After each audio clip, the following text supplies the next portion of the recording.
Hi everyone, welcome to the Highlights from Ukraine podcast, your daily audio summary of the latest news reported in the Ukrainian media.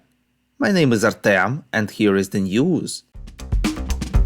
For 571 days, Ukraine stands strong against the forces of the Russian invasion. In his evening video address, President Volodymyr Zelensky confirmed information spread by the media that Ukrainian forces managed to liberate the settlement of Klishchiivka near Bakhmut. Quote, "Today I would like to especially recognize the warriors who are gradually regaining Ukraine's territory in the area of Bakhmut.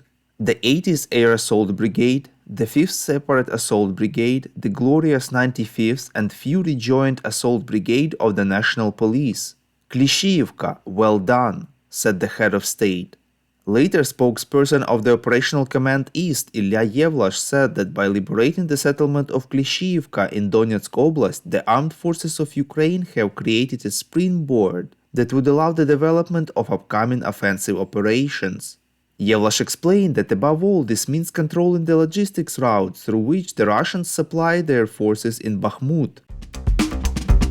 Chief of Ukraine's Defense Intelligence Kyrylo Budanov believes that Ukrainian forces may still have time to break Russia's land corridor with the occupied Crimea before winter, reports Ukrainska Pravda. In an interview with The Economist, he informed that even though Ukraine may have already reportedly deployed a limited number of its reserve troops, Russia now appears to be desperate and has deployed underpowered reserves that it did not plan to deploy until the end of October. In addition, Budanov believes that the slow pace of progress against an entrenched and well-prepared enemy is simply a reflection of reality. He does not understand those who predicted the rapid collapse of the Russian lines. When asked about drone attacks against Russia, Budanov said that their goals are to wear out Russian air defense system, secondly to disable military transport and bombers, and thirdly to cause damage to military production facilities, such as the recent strike on the factory that produces rocket fuel in the Tver region. He added that Ukraine wants to get Russians out of their comfort zone. We would really appreciate if you could recommend us to your friends and family as well as share information on social media. This way more people would learn about the podcast and truth about Russia's invasion. President Volodymyr Zelensky commented on the allegedly slow progress of the counteroffensive, saying that it is now important for the defenders to move forward, even if only at short distances, and not give Putin a break, reports Liga. In an interview with CBS, Zelensky admitted that progress of the counteroffensive is slow. Currently, the front line has turned into an artillery duel where the Russians and Ukrainians each fire 40,000 shells a day.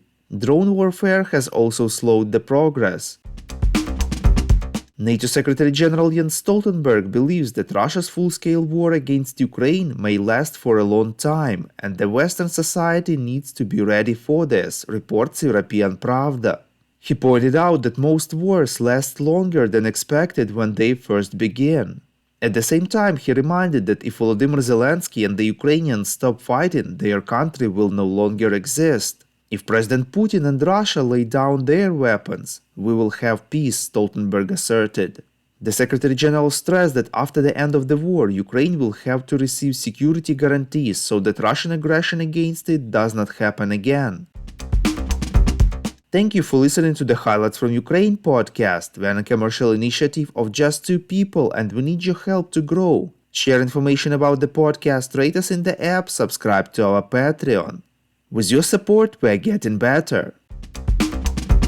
We call on you to demand from governments of your countries to impose the toughest sanctions possible on Russia and its citizens to stop their invasion of Ukraine.